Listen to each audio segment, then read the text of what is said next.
Hello, welcome back to Half the Picture podcast. My name is Billy Barnell, and I am beyond thrilled to be joined today by Mr. Jason Reitman. How are you doing, Jason? Welcome to the show. I'm doing great. I'm thrilled to be here. Great.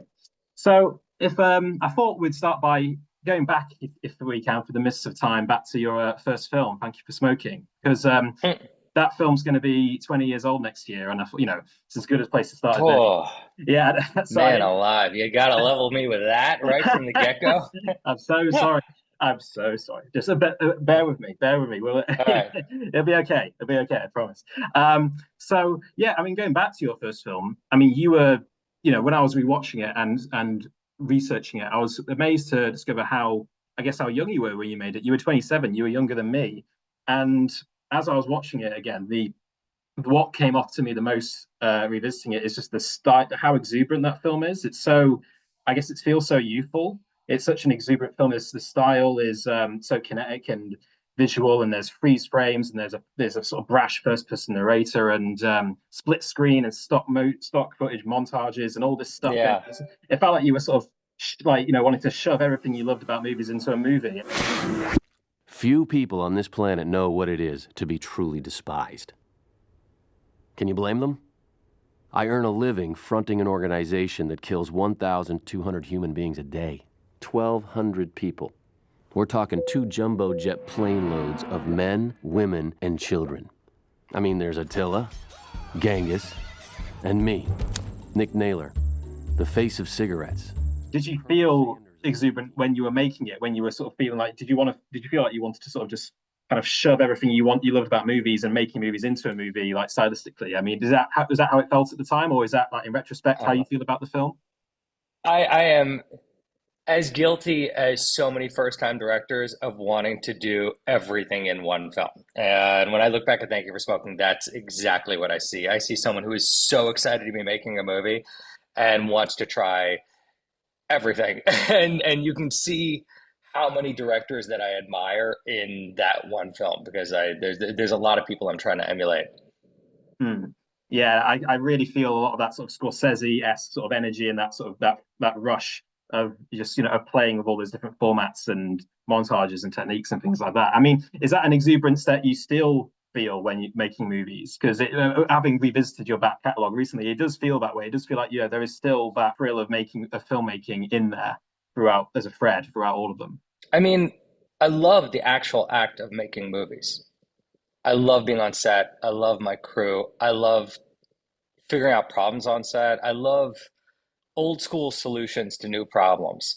And when you can solve something with something mechanical, almost like a magic trick, that's my favorite thing on earth. I think over the course of my career, what I've learned more and more is to really live in the moment, as cheesy as that sounds, and enjoy the actual practice of getting up in the morning and talking to my crew and talking about what we're going to try to do today and coming up with solutions in real time. Because I mean that's what I hear sort of filmmaking is about every day. It's problem solving. I mean, that's interesting what you say about how kind of living in the moment and letting, I guess, the moment breathe on film. Because when I was watching the film, I mean, I was thinking about your approach with actors because the cast of Thank You for Smoking is just absolutely phenomenal. I'd forgotten just how many great names, young and old, the veterans that are in there, like J.K. Simmons, who I know you've worked with loads of times, and Robert Duvall, and all these guys who you got for your first movie. I mean, that was sort of what I wanted to ask. That next was like, what was it like being like it's your first movie and you're directing, people like Robert Duvall, and that's like, you have to be the dad, the father, the director, if you like, of that crew and that cast. Well, what was that like? Well, I definitely wasn't. I was a child. So, and I felt that. I felt that when I was directing all those people you're talking about, that even though I grew up around actors and I grew up on sets, it's a whole other thing when, you got to wake up. And look, I had been making short films and making commercials, but it's a whole other thing to show up on set. And Bill Macy is there, Robert Duvall is there, or Sam Elliott is there. I remember actually specifically waking up the first morning I had to direct Robert Duvall and thinking, what the fuck do I have to say to Robert Duvall, right? And and then I watched a take of him and I had an idea and I shared it with him and that was it. And I was like, oh, that's right. It we talk a lot about directing being a a creative job. And that's true. You do have to create a lot of ideas, but so much of directing is reaction. It's reflection. It's watching something and asking yourself, all right, why doesn't this feel real? Why doesn't this feel right? And where does your brain go at that point? And too often we're thinking, is this dramatic enough or is this funny enough? And really what we should be asking ourselves is, do I believe this? And if not, what is it about this shot? And is it because of the way the character enters? Is it the first thing they say? Is it one character's reaction to another, which looks good on the page, but isn't the way a person really would? And the way I hopefully have grown as a director is in that moment, instead of holding strictly to my script because it is the thing that I wrote down at one point, I'm able in that moment to go, okay, obviously this doesn't feel real. How do I encourage the actor to take a completely new tact and be comfortable with wherever that takes the scene? Hmm.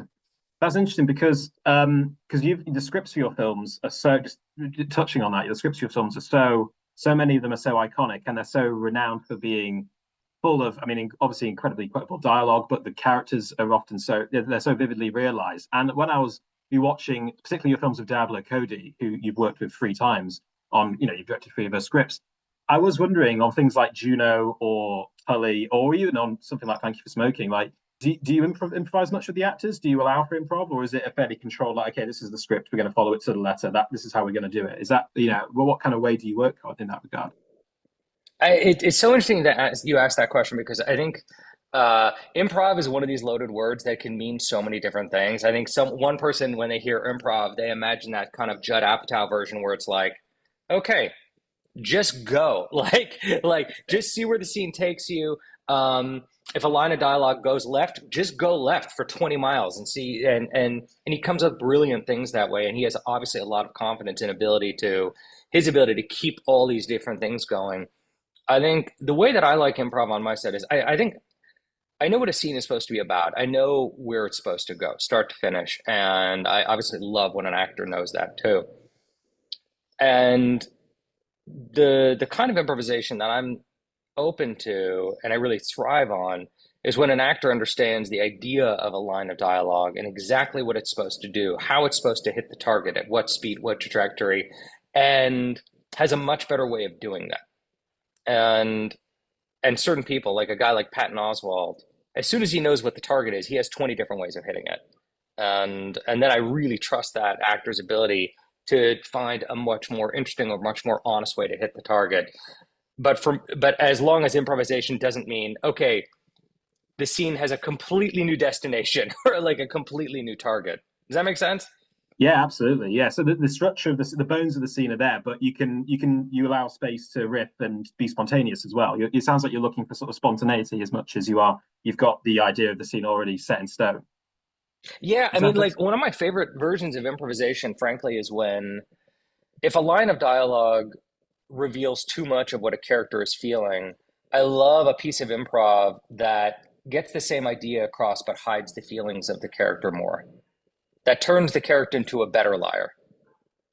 Well, that's something about, I guess, sort of talking about, I guess, what makes films unique in terms of characters is that, like, because in real life, obviously, if you're talking to whoever, you can't obviously peer inside their head like you can in another medium like a book or something like, where you can literally see exactly, and exactly at any point what a character's thinking. Where you can do that in film, but I think the great power of sort of like film and characters on film is the fact that they lend themselves really well to not being explained, because like in real life you can't peer into someone's head. You're looking at them. It's Right. because life is film is visual, and so does that make sense? I guess, like, what you're describing about, like, making the character a better liar. Liars work well on film, I think, and enigmas, I guess, characters that are enigmas work very powerfully on film as opposed to like other mediums. Well, yeah, right. Because look, almost every film is a mystery of some kind, right?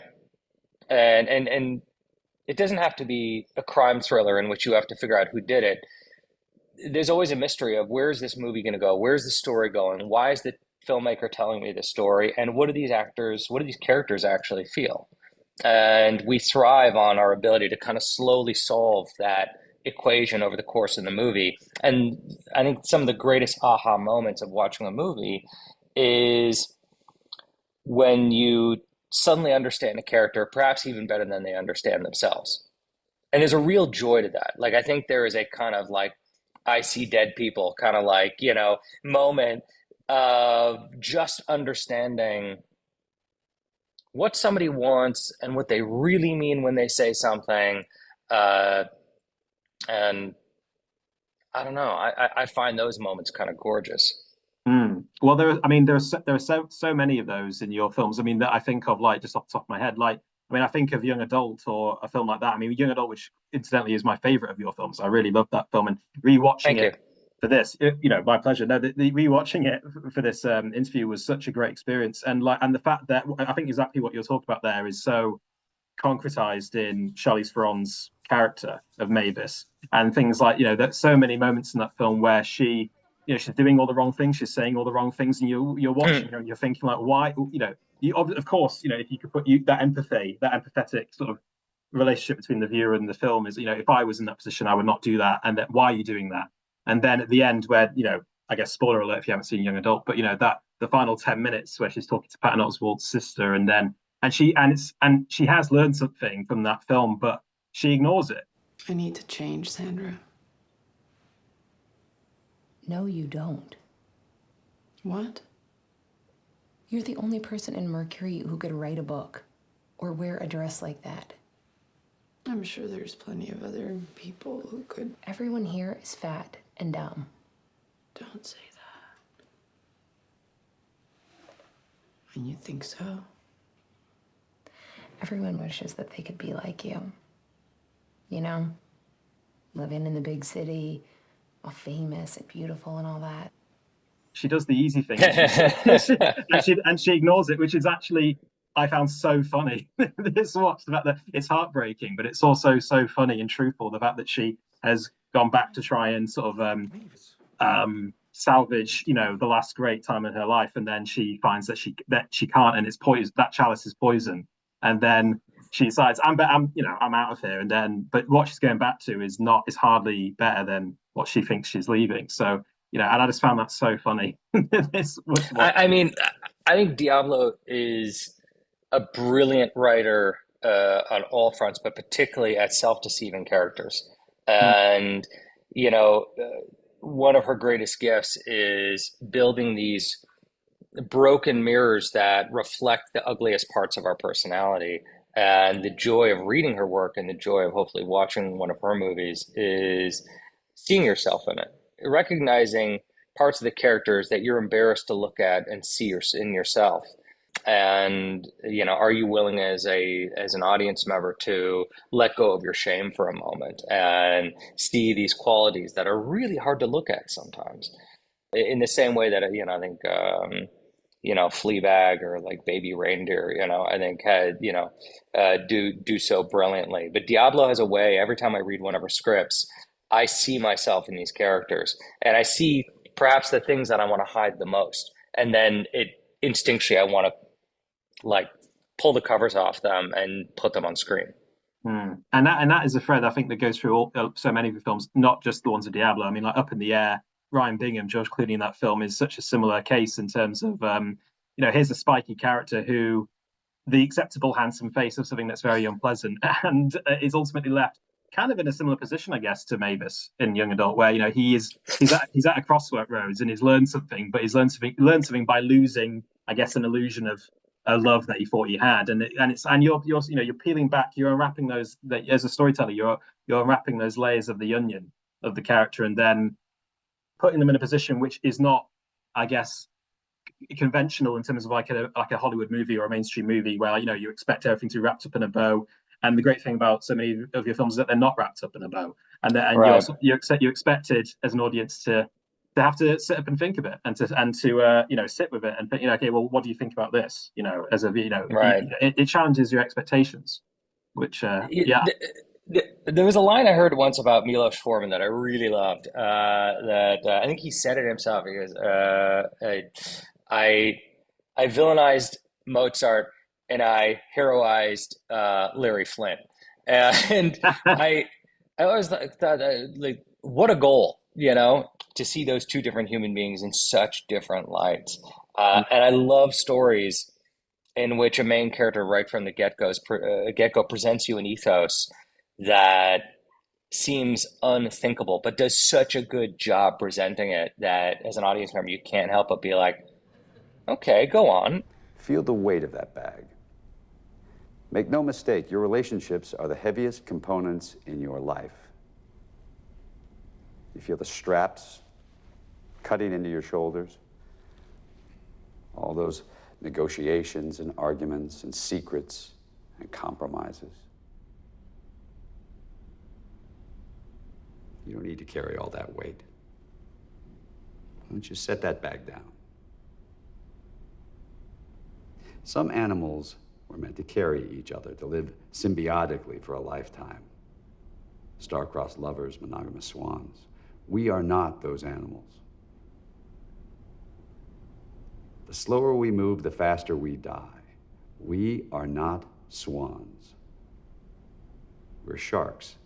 And that's why the first time I read the book, Thank You for Smoking, I just fell in love with Nick Naylor, this guy who was presenting tobacco lobbying, not only as just a way to pay the bills, but actually that there was an ethos to it, and that everyone deserved a good defense, and that people deserved personal autonomy. And then Juno, the same thing.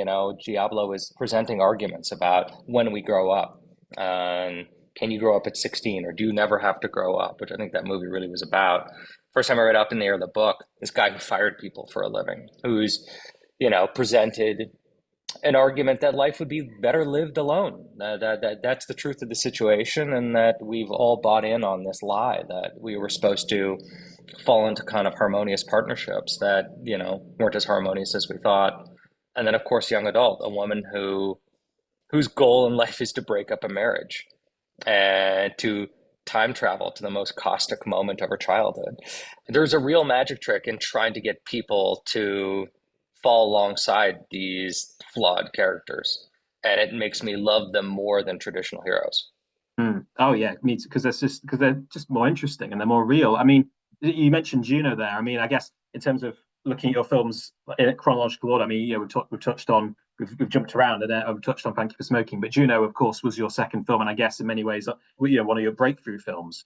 And that film, reached a massive audience, and people absolutely took it to their hearts. Notably, obviously, people like Roger Ebert were, ecstatic about it.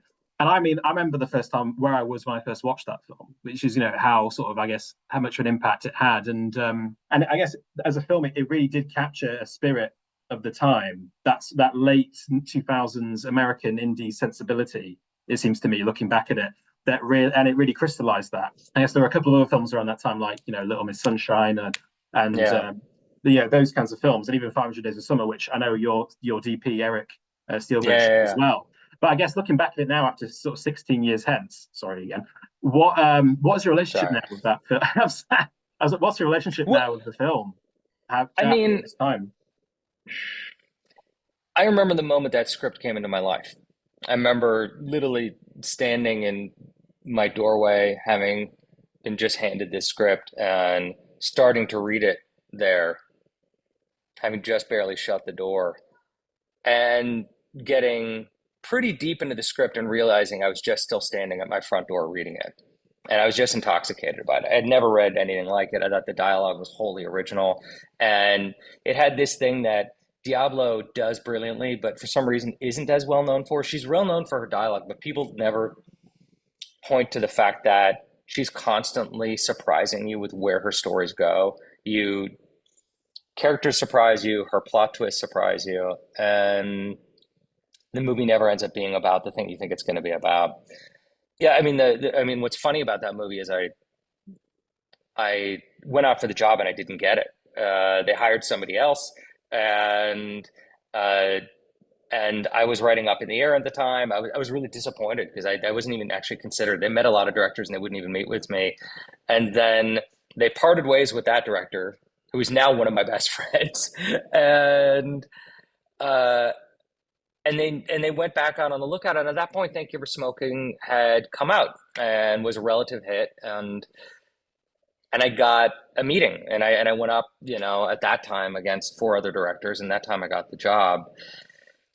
And it's really interesting because Juno is so responsible for my entire career and my success. It changed my life. None of us expected it to become the hit that it was. None of us expected it to reach as many people as it did. And it started my career. It started Diablo's career, Elliot Page's career. It transformed, I think, Michael Cera's career, Jason Bateman's career.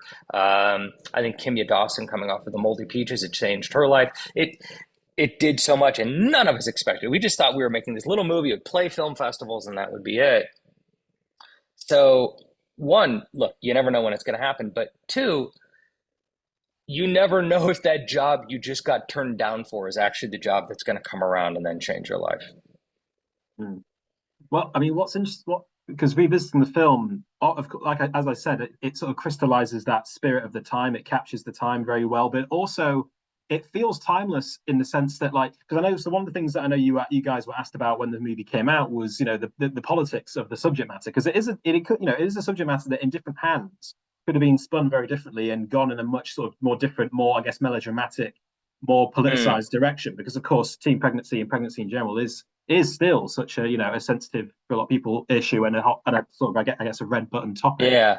But because you guys, and I guess this goes back all the way back to Diablo's original screenplay, but you as a director as well, you guys so sort of neatly sidestepped so much of what you would think would be conventional about that story in terms of where you think it would go, in terms of you think it would explore, I guess, the sort of the teen melodrama of it more, or, you know, or like really sort of dive headfirst into that, or the political aspect. And the fact that you guys so sort of neatly sidestepped that and we're like, no, we're telling this, you know, we have these characters that, you know, are so Right. well realized, and we want it. We have a, you know, it's a different take on that story, and it still feels unexpected. I was rewatching it. I was thinking, like, I did not, you know, in another hands, this could be so much more conventional, but because you decided not to go in that direction, in some ways, it almost contributes to its timelessness.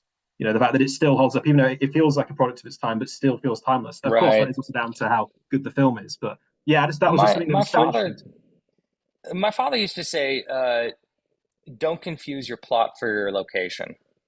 To make a movie about adoption versus abortion is to make a movie about your location. The location of the movie is she's pregnant. What is she going to do? But that's not what the movie's about. The movie is about people struggling with what is the moment you grow up? How do you define becoming an adult? When should you become an adult? How do we preserve innocence? Should we preserve innocence? And you have four characters at the center of it, played by Elliot, Michael, Jen Garner, and Bateman, who all have different perspectives on what it means to grow up. And look, there's a moment when you're 16 years old and you have no idea what it means to grow up. And you think of your innocence as something casual that whether you dispose of it or not, you don't really care. And there's adults who, look, there's 30-year-old men who are terrified of growing up. And then there's women who define adulthood about whether or not they become mothers or not, whether they become married or not, whether they go into the workforce or not. And Diablo was exploring all of that.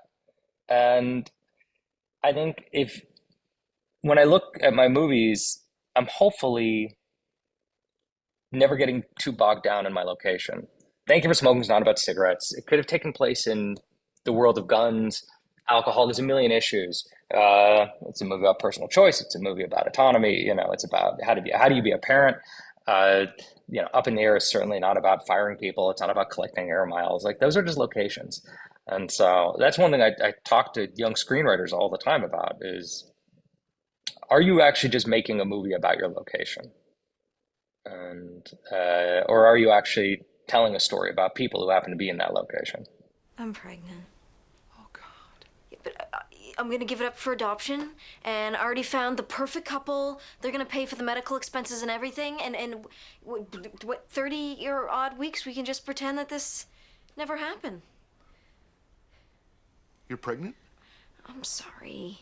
And if it is any consolation, I have heartburn that is radiating in my kneecaps, and I haven't taken a dump since Wednesday morning. I didn't even know you were sexually active. Who is the kid? The baby? I don't really know much about it other than, I mean, it has fingernails, allegedly. Nails, really? Yeah. No, I don't. I mean, who is the father, Juno? It's Polly Bleecker. Ollie Bleecker? What? I didn't think he had it in him. That's so interesting because, and I guess referring back to what you said earlier about how when specifically Diablo is so good at sort of at surprising you with the directions which her screenplays go and by consequence your films go. I was thinking about Tully and when I rewatched it, which is another one of my favorite of your films. I love that film very much, and the direction, of course. That, I mean, I guess in some ways that's quite that's more of an explicit kind of daring, and the fact that the movie. I guess spoiler alert if you haven't seen Tully. The movie goes in a direction. It feels like it's chugging along in a certain direction, and then it flips on its head.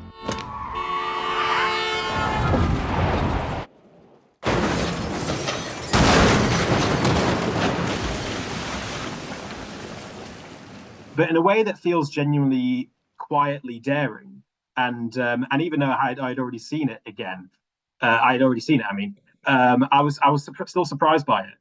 And that movie, I mean, just I guess focusing in on that movie specifically for a moment, like that movie feels like such a true, honest portrait of motherhood, and it still feels like that to me. And I guess, of course, a lot of that was coming from Diablo and the fact that she's a mother of three, and she was writing the screenplay and a lot of that bled into the story. But of course, I know you're a parent, and Charlize is who co-produced the film as a parent. I mean, did you guys sort of your life experiences sort of bleed into the making of the film as well when you were doing it? Certainly. It's interesting. When I think about Tully, I oddly think about Back to the Future, and I'll tell you why. I heard Bob Gale once say that the initial idea that led to Back to the Future was if he had happened to go to high school with his own father, would they be friends? Like that was it. That's the kernel of the idea. It had nothing to do with time travel or DeLoreans. It had to do with, would my father and I be friends if we met in high school? And that's what he was trying to solve. That's the story he was trying to tell. And at that point, he comes up with all the other stuff. Diablo was telling a story about postpartum depression, postpartum psychosis, and most importantly, how do you save yourself? Could you, in fact, invent somebody to save yourself from within? And from there, we get the story of, this family and the night nurse that comes in and the relationship that they form and all the ways that the night nurse attempts to save this family, this Mary Poppins story. Mm-hmm. And the big reveal at the end isn't that, this woman's psychotic. The big reveal at the end is she found a way to save herself from within. And that turn I found extraordinary. For me, that's what makes Diablo Cody like an actual genius. And it made me desperate to direct that movie. I remember hearing you describe a similar experience when you read Young Adult, where you get to the final confrontation scene with Charlize and Patrick Wilson and all the guys at the baby shower, and it's a complete train wreck of an event. Yeah, and I remember reading so that you read that, you're like, that's the movie. I need to make that movie. That I need to do. I'm in. I'm in. I'm 100% in. Which is exactly what I feel. Watching that, it's like this is so wrong, but so funny at the same time, and also heartbreaking, of course. I'll get to fuck you. Fuck you. You fucking bitch. Oh my God. You should see your face. It's a joke. Well, by the way, I feel like you always see that, right, in movies. You can look at a movie and always identify the one scene where you're like, oh, that's why the director wanted to make that movie. They just really wanted to do that scene. Everything else is great and all, but like they really wanted to do that one scene. Absolutely, yeah. And in Young Adult, I felt like there were like at least a couple of those. Like, there was that one. There's that final scene, like with Patton Oswalt's sister, where she said, "You're good here." That is just good here, which is so funny. It's so brutal, but so funny. Take me with you. Excuse me? Take me with you. To the mini apple. You're good here, Sandra.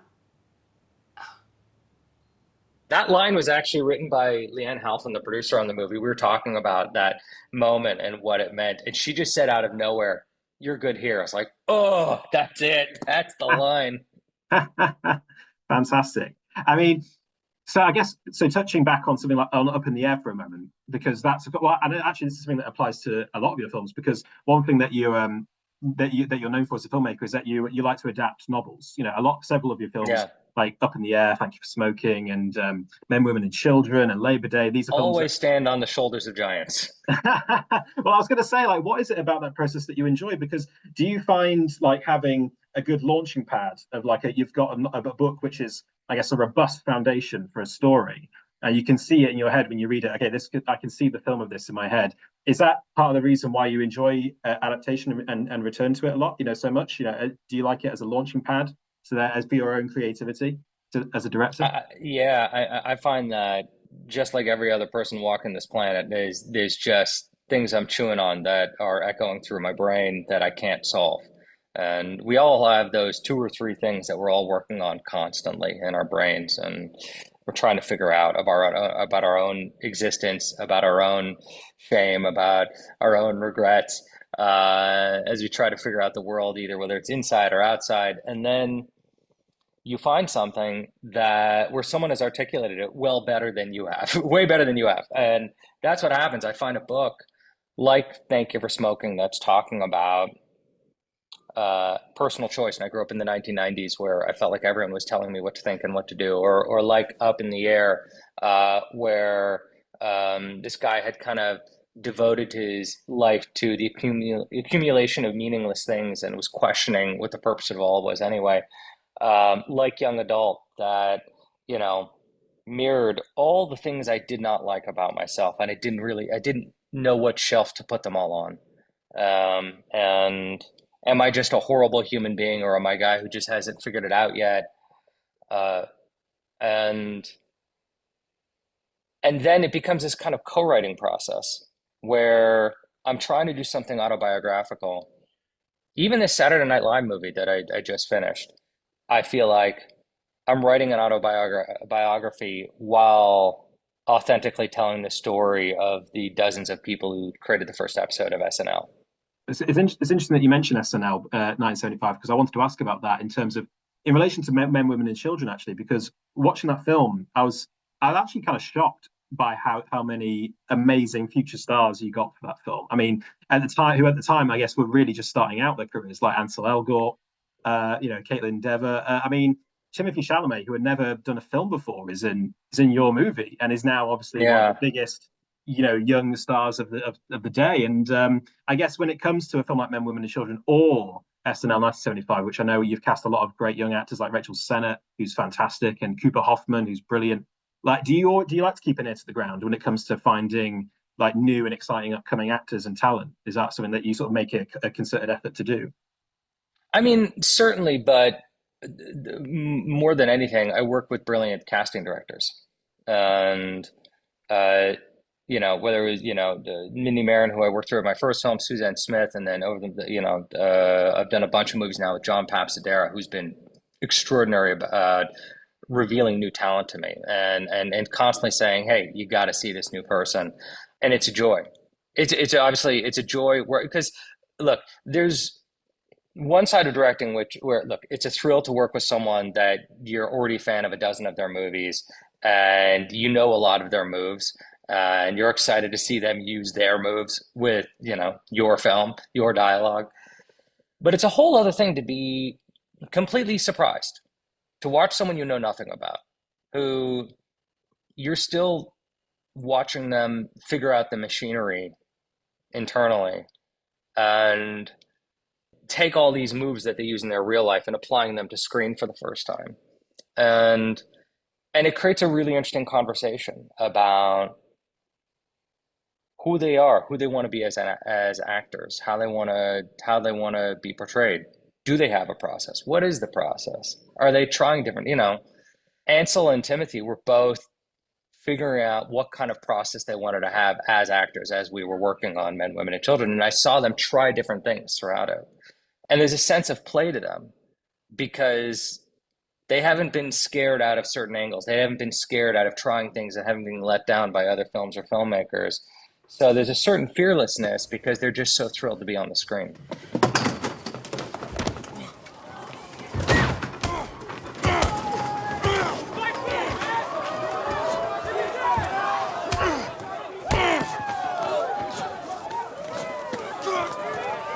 It's so interesting what you said there, because I think that not only applies to the young actors that you've worked with and young actors in general, but so many of the the I guess the veteran actors and the older actors that you worked with. I mean, particularly in that film.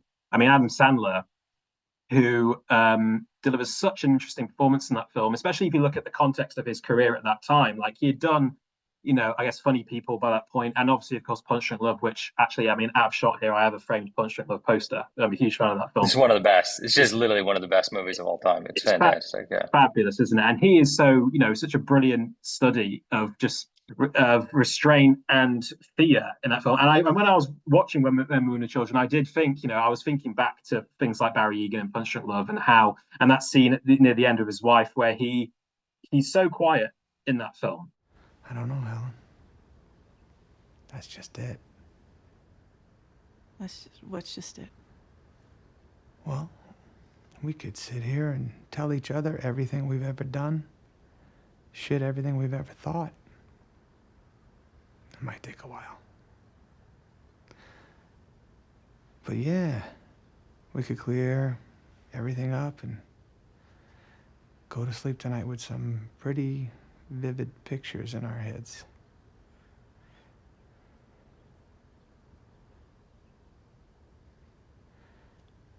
Or you could just tell me what you want for breakfast. And I guess, and normally, we don't think of him as a quiet performer or a quiet actor. Even in more dramatic stuff like Uncut Gems that he would do later, he can go big, but he can also go small. And I guess when you were directing him in that film, were you thinking about? Did you have sort of conscious references in your mind, like, okay, maybe I've seen, you'd seen Punch Drunk Love, and maybe that was sort of a reference for you, or did you and Adam sort of work on it just completely organically, like, okay, no reference point, let's just find the character? What's so interesting about Adam is he's so well studied, and people don't really talk about that. I'm not sure how aware people are of that. I've never had an actor read the source material as much as Adam Sandler read the book Men, Women, and Children and would talk to me about details of the book and details of the character and whether we were going to try things that were in the book that were not in the script. Adam talked to me early on about the script, about the fact that he had one child. Should his character have two children? Should he have a dog? Should he have other elements of a family that can react off each other? Adam would come daily, having read not only the scene that we were going to shoot that day, but the pages of the book that we were going to shoot that day, and was there a reason why I didn't include this or that? He was about to go do that Western, and he was also simultaneously watching every Western that had ever been made. I don't think people assume this about Adam. I think the assumption is that he's brilliantly funny, spontaneous, and obviously kind, and that he just kind of reacts in the moment and that he's funny. What people don't see is the guy who works and studies and thinks and kills himself to get it right. So by the time I was having my first conversations with him, he had thought a lot about the character. It's not like this painful 3-hour conversation about what's the hidden meaning of this character. He's just thinking about what would make the movie the best, what would make the character the best, what would make the story the best. And he's effortlessly loving to everyone around him. He's a joy. He does. I always get that impression from him, from his stand-up or from the people who talk about working with him or his films. He seems like a generally gregarious chap. I guess I get a more trivial question, which is not connected to Sandler or that film specifically, but I guess going back to your films of Diablo, and forgive the triviality of this question, but please. Are you and Diablo big Maker's Mark fans? Because in every script that she writes, and I feel like there's always something where a character like Charlize in Young Adult or Juno, joke about ordering a Maker's Mark straight up. I'll have a Maker's Mark, please. Maker's Mark. 2 makers, neat. Sure. You want water with that? No, I'm thirsty, not dirty. Going back watching, I was like, I really want to sample a Maker's Mark now. And I was like, is bourbon your guys' sort of typical choice, Maker's Mark? Is that your favorite? I do love bourbon, but that is absolutely a Diablo trademark. And I've never actually asked her about why. I just know that she loves it and it shows up in the scripts and I honor it. So you're telling me that when you were standing in your kitchen reading the Juno, you got to page 12 and you were like, I'll circle that. I'll circle, You know what's so funny is I came to all of that stuff so late in life. I tried pot the first time at 30. I started drinking, for the first time really in my 30s, and I just came late to everything. I was a genuine AV club nerd and didn't go to any parties and really never tried anything until much later in life. Oh, well, better late than never, I guess. I mean, hey, you preached to the choir there. So, I guess touching because we mentioned him earlier, Eric Steelberg, who was such a sort of important collaborator of yours and has shot all of your films Yeah, up through Juno. yeah. I know you guys have known each other for a long time, going back before you'd worked together, I want to say.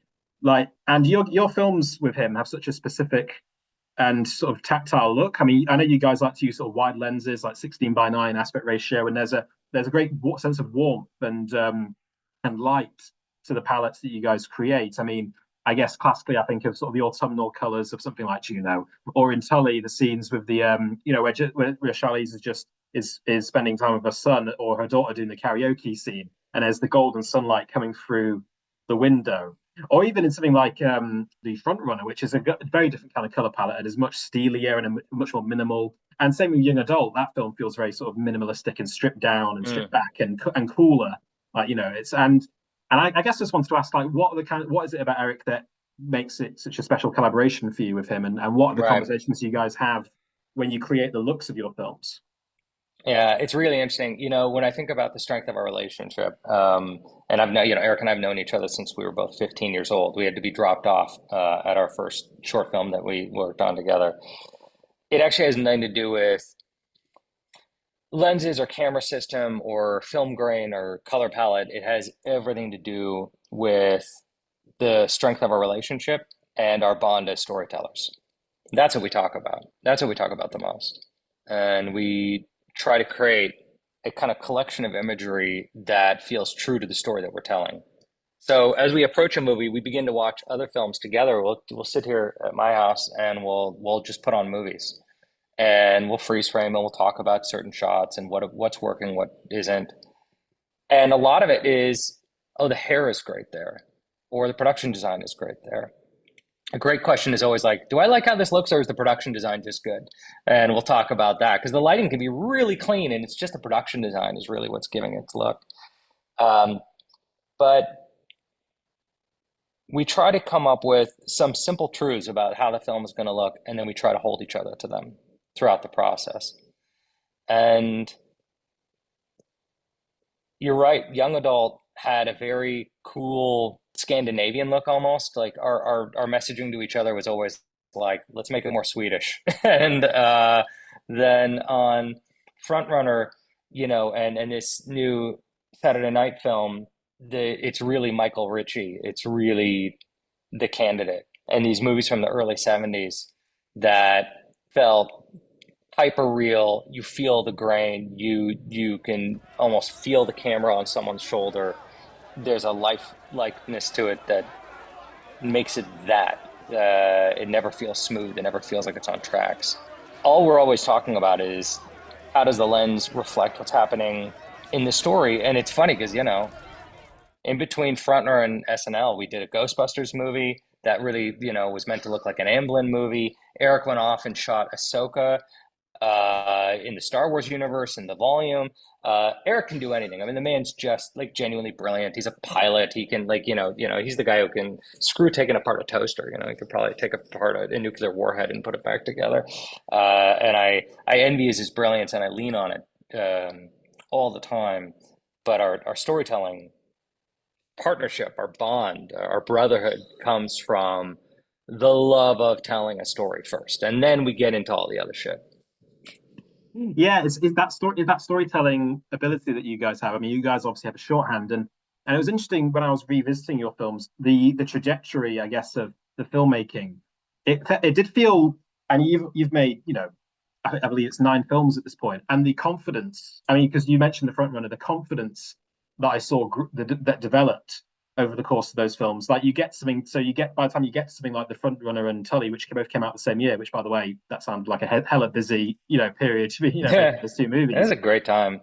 Yeah, I mean, but the confidence I saw in terms of like the length of your takes, certain shots, using tracking shots and sort of more, I guess the filmmaking techniques felt continuously more adventurous. Like each film, like you were sort of, I guess, challenging yourself with another sort of technique, or like in the Front Runner, you're using much more zoom lenses, and you've got these incredibly choreographed tracking shots, like the opening shot with the the news broadcast and the crowds, and then the 360 pan of Hugh Jackman throwing the axe.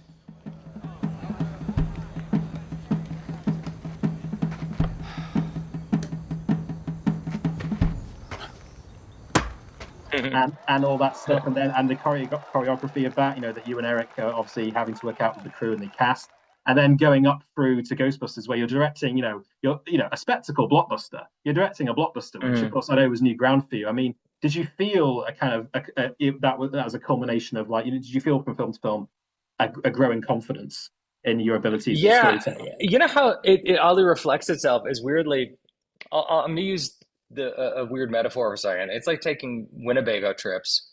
The first time you take a Winnebago trip and you hop in the motorhome and you think you need everything, so you stock it full with everything you might need while you're camping. And the more trips you take, you're like, I don't need this, I don't need that. We'll just use this. And that's how filmmaking is. Filmmaking is, I think, my first film, you're just shooting so much coverage because you're like, I may need this, I may need that, I'm going to need this shot, I'm going to have that shot. What if I need this? I didn't get the establishing. We'll get all these different close-ups. I'll get all these different inserts. And the more you make movies, the more you realize we're going to use this. I'll do this. I'll have this one backup shot, and then maybe I'll get this one insert just in case I need a little bit of coverage. But you just get better at knowing what you're going to need and how to stay truer to the tonal line you're trying to hit.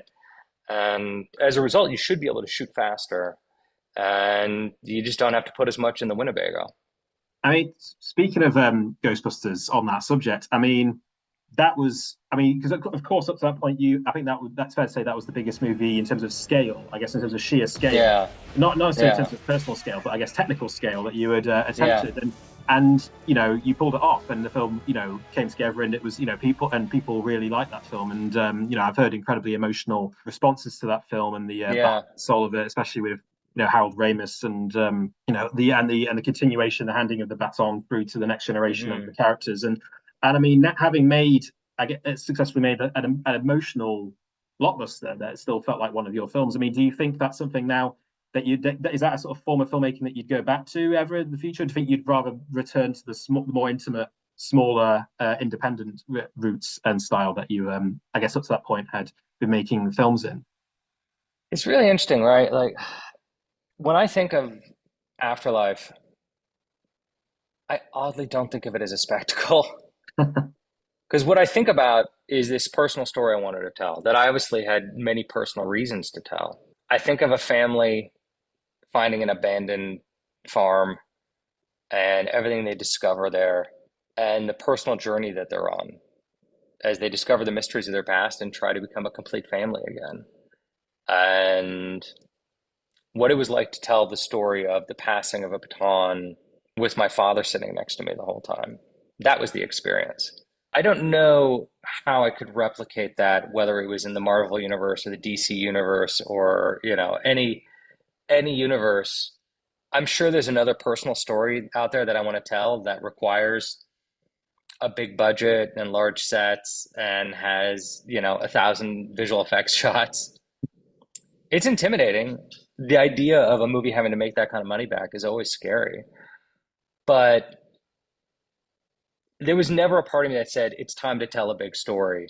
All I knew was it was time to tell this story with my father. And that's why I made it.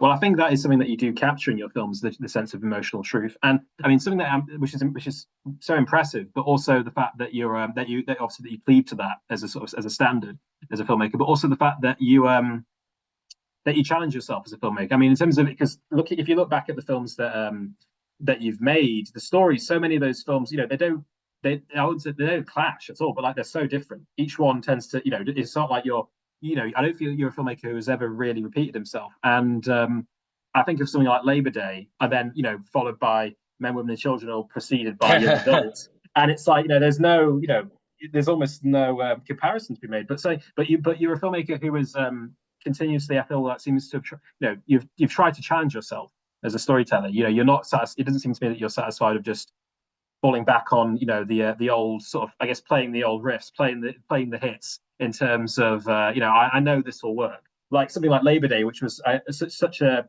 departure for you in many ways. It's certainly in terms of certainly in terms of like the filmmaking. I mean, of course, like because the young adult, as we said, sort of scrappier, more lo-fi, handheld, Scandinavian, and Labor Day, which is not Scandinavian at all. No, not at all. Not at all. Yeah.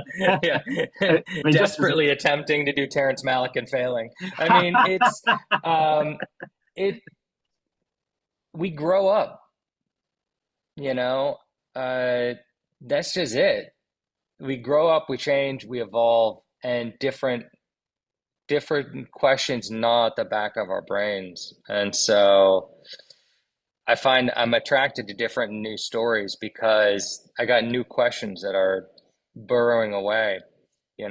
We get married, we have kids, we get divorced. Like each one of these huge steps in life kind of wipes clear some of the questions that were ailing you before and brings whole new ones. And there's things that we've been trying to solve for thousands of years of human development, and we still haven't figured out. We haven't figured out how to really just be in a relationship. We haven't figured out just how to be parents. We haven't figured out how to make our lives feel meaningful. We have kind of short, quick fixes to things, and we certainly have lessons that we teach from generation to generation, but we're still like holistically trying to solve these questions. And each one of us is bothered by a kind of a different tendril of it. And so I feel like when I'm looking at the work of other directors, I see them trying to solve those questions for themselves. I mean, speaking of other directors, because I was thinking as I was watching films and also researching them, like I know because the filmmakers that you like, you mentioned Terrence Malick. You're obviously a big fan of that, and of course, who's phenomenal. But also because I feel like when I was watching Up in the Air, especially, I was thinking, but also your own films like Thank You for Smoking and Tully, and I felt that sort of, I feel like there's an artistic kinship with filmmakers such as like Alexander Payne, who I know you're a big fan of, who has that, who also likes to explore a kind of Americana, which is spiky and sort of subversive, but also doesn't compromise the kind of apple pie sort of surface of it. Like there's a kind of sort of not a love-hate, but there's a real sort of almost feels like an affection for a kind of form of American person or American kind of living or style, and then you go underneath that and you unpick it and you realize and you find. I wouldn't go as far as say like maybe I would go as far as the rotten apple core at the center of it, like something like Election. Like do you? And I know you guys also share shared a composer in Rolf Kent for a long time. Like he scored scores of both of your films. I mean, are you guys like friendly? Are you a fan of his films? Do you do you see any sort of creative overlap and crossover between the two of you back and forth? I mean, certainly. I'm a huge admirer of his, and I feel lucky that we're friends and we get to talk about movies. He happened to be at Telluride for the first 3 premieres of my first 3 films, and that's something I'll always take away with me. There's a few directors like that. I think it's directors like, Alexander, Andrea Arnold, Sean Baker. I think these filmmakers are just kind of untouchable as far as their ability to capture truth. The way that they put people on screen that I've never seen before. And they find a way to get me to dig deep inside my own heart. Think about what kind of person I am. What do I want to change about myself? Can I even possibly change? Am I doomed to be the same person forever? And they do it in an entertaining way that makes me laugh, and where the cinematography is gorgeous in a very unconventional way. I mean, you look, Denis Villeneuve shoots the lights out, and I'll never be able to shoot. If I worked 100 years on one movie, I couldn't get it to look as good as one of his movies. That he seems to put out in a year. But there's an unconventional beauty to the way that directors like Andrew Arnold, Sean Baker, Alexander shoot that is stunning, effortlessly, subtly stunning, and that for me is the out of reach goal that I would love to just get like a fingertip on. Yeah, I was because I know those guys primarily. Like Alexander Payne primarily makes I guess movies of a smaller scale and smaller budget, then yeah, of course, someone like Denis or Christopher Nolan. And I guess there's that M. Night Shyamalan quote, which I love, which is like, when he's making a film, the idea for him is like sushi. It's like the best ingredients at the smallest quality, so smallest quantity. Like the best ingredients, the fewest but best ingredients, and there's like a simplicity in that, but also that transcends the sum of the parts, I guess, because when you're working that's really interesting. Yeah, because when you're working on a smaller budget, when you're working on a smaller scale, you have to be inventive, don't you? You have to sort of and you have to put things together that probably it wouldn't normally. If there was time and millions and millions and millions of dollars, you could just go and grab that. But no, you have to be inventive, I guess. And making a film, not only just making a story work, but as you say, making a film look, tactile and beautiful. It's you have to be inventive. I'm so pumped for his next film. The trailer for Trap is so cool, and I love that he has Josh Hartnett in a leading role. I didn't realize how much I kind of needed Josh Hartnett back. I'm genuinely pumped to see that. Hartnett's having a great. I feel like we're at the beginning of a Hartnett renaissance here, because because I feel like he had his sort of initial the height of his initial popularity powers a while ago, and then he kind of seems to have sort of faded away a little bit, and now he seems to be really coming back, which is, of course, always great to see when someone that you admire makes a big comeback. Yeah, there's a ton of movies right now. There's a lot of great trailers out now that I'm really excited about. It's going to be a good fall. What are the things that you're sort of most pumped for at the moment besides Shyamalan? The Sean Baker trailer, is insane. I just like sign me up. I cannot wait. I love the Bob Dylan trailer that just dropped. Was gorgeous. Yeah. I think James Mangold is, I think as far as kind of storytelling control, there's very few, I think, who compare to him. Obviously that Nosferatu trailer is insane, and, take it purchased. There's a few. That Lego Pharrell Williams looks like a joy. Like, I just know I'm going to have a good time watching that. I'm finally going to see Twisters today. I'm very pumped for that. Oh, are you seeing it in IMAX, like a 4DX? Are you going the full hog, and you're going to see it with all the? I can't go 4DX. I'm sorry. I saw Deadpool Wolverine last night. Oh, I haven't seen it yet. Laughed that much I don't remember the last time I laughed that hard in a film. Oh, wonderful! I haven't seen it yet. I haven't got around to it yet. Do you think, as a filmmaker, that that as you've gone along, again, going right back to the start with something like Thank You for Smoking, where I think your love of film and style is sort of on display in every single shot.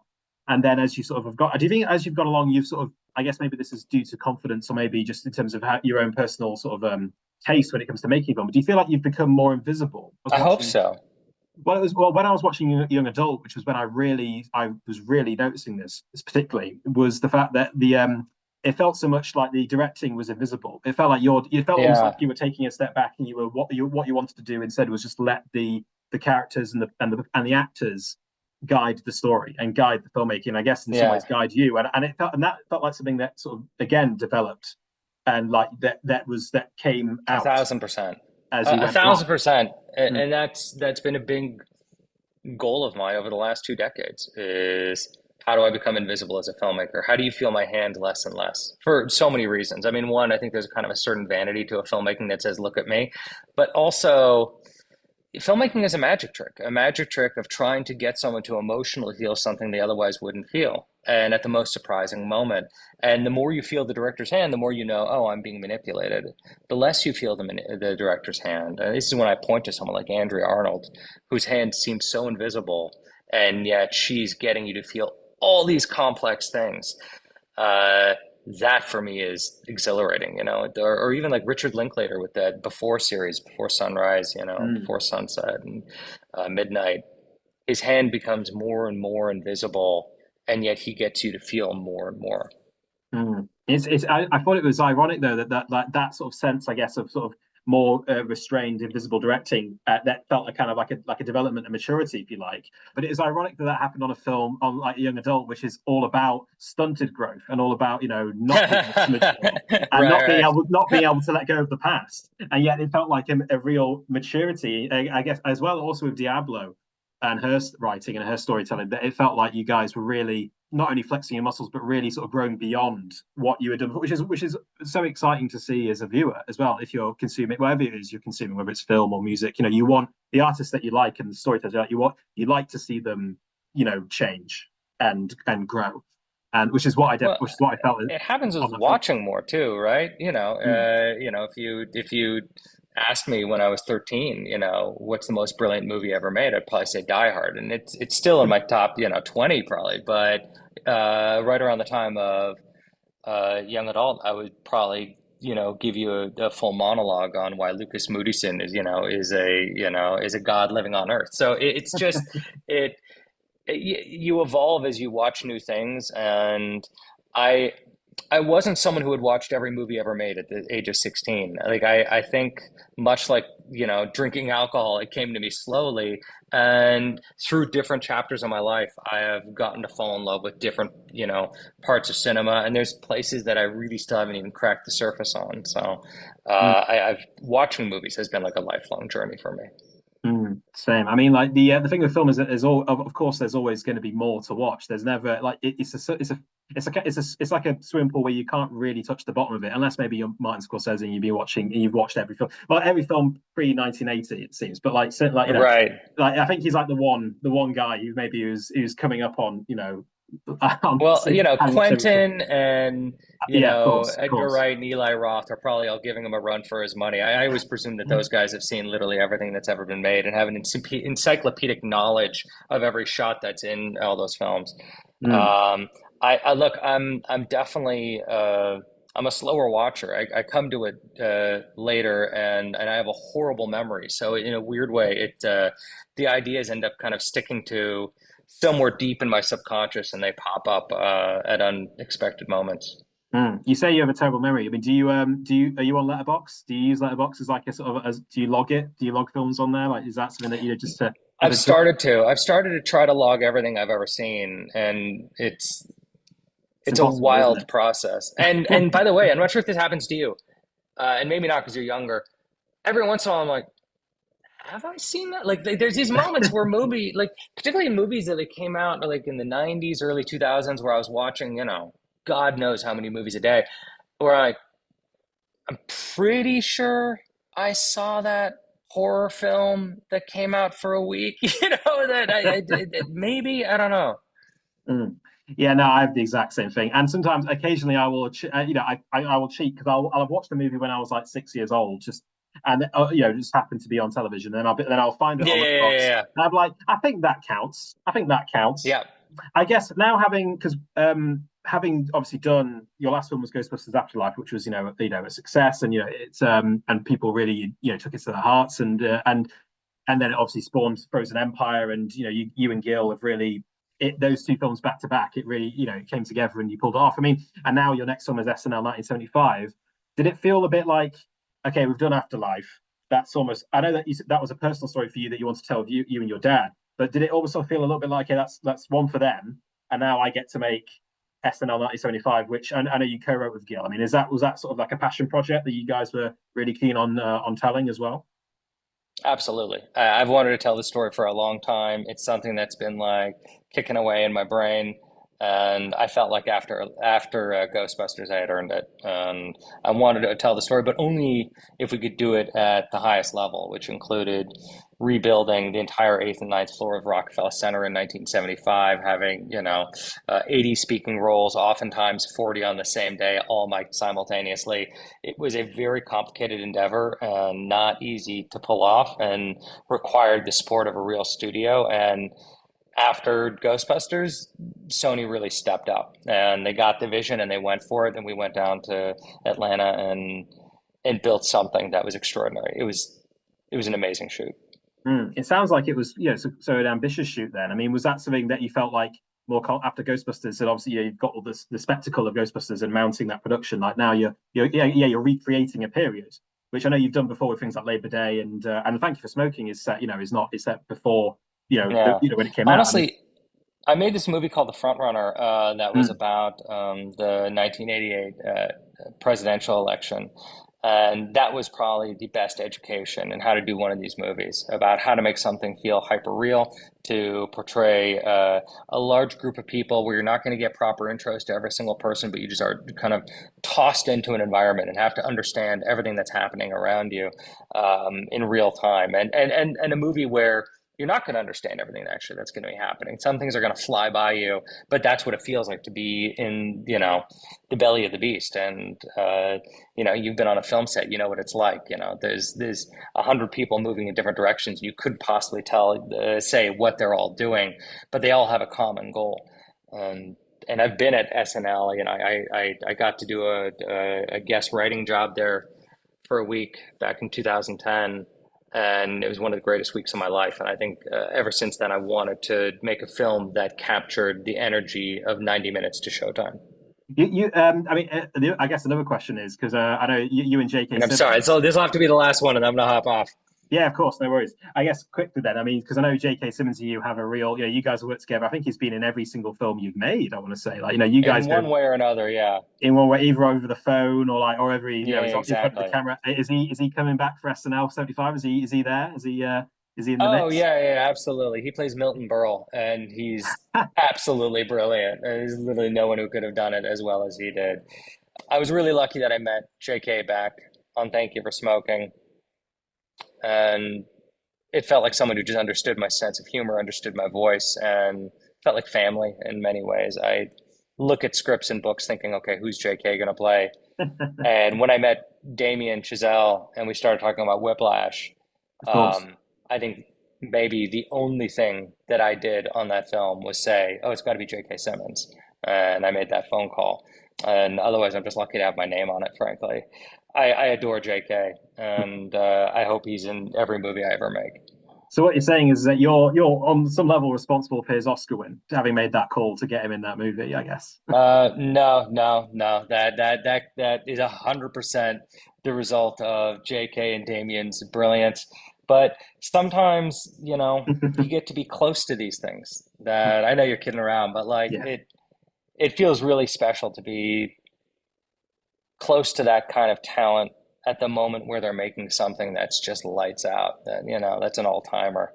I felt really lucky to be close to that. I felt really lucky to be close to Karen as she was making Jennifer's Body. Those are moments where I just feel lucky to be in the car. Wonderful. Well, I think that's a lovely note to end it on, Jason. I'll let you go. I realize I've kept you, like I say, a bit longer than we usually said. So sorry about that. I could honestly keep chatting to you all day because I love your films and I love your filmmaking and what can I say? I'm super stoked for the next one. Thanks again for chatting. I love this conversation. I love your love for cinema, and it just kind of exudes from you. And I saw it the moment I met you, and it's a genuine pleasure to talk to you. Next time I get to ask all the questions. Nice one. I apologize as well for not having eaten any Cheetos since that day. That was the last time I've ever eaten Cheetos. Maybe, I don't know what the next time will be. So basically, when me and Jason first met, all we did was chat movies and eat Cheetos for like a good hour. All right, next time Cheetos are on me.